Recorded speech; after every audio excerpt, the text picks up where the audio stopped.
आज गोयचे एक महान कलाकार, एक म्युझिक लेजंड बाब क्रिस पेरी हांची बर्थ एनिवर्सरी।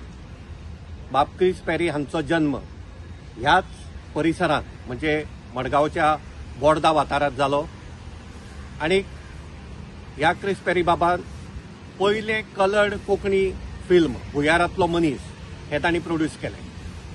त्याच बरोबर कोंकणी सिनेमा बरोबरच तांणी कभी कभी, त्रिशूल अशा हिंदी सिनेमातय म्युझिक दिवन थंय आपले योगदान दिलें। आशा भोसले, उषा उत्तुप, मोहम्मद रफी ह्या नामनेच्या अशा गायकांक तांणी कोंकणी गितां गावपाक हांगा हाडलीं।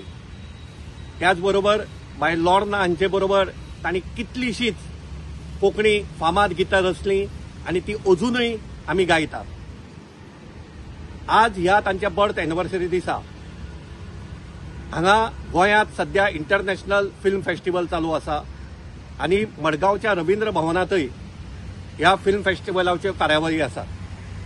पूण वायट दिसता की ज्या क्रिस पेरी बाबाचो जन्म ह्या परिसरात जालो, तांचे घर हांगा लागींच आसा, ह्या रवींद्र भवनाच्या लागींच आसा, त्या क्रिस पेरी बाबाचो उगडास ह्या रवींद्र भवनाक जावंक ना।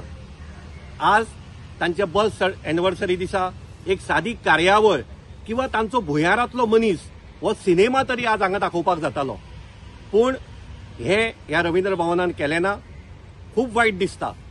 हांव गोंय सरकारा कडेन परतून एकदां मागता की आमी आमचे हे जे गोंयचे महान कलाकार आसात हांचे प्रती आमी सेन्सिटीव आसपाक जाय, आमी इमोशनली कनेक्ट आसपाक जाय आनी तांणी गोंयच्या कोंकणी संगीताच्या मळार, कोंकणी फिल्माच्या मळार जें कितें व्हड योगदान दिलां ताची याद आमी सदांच दवरपाक जाय।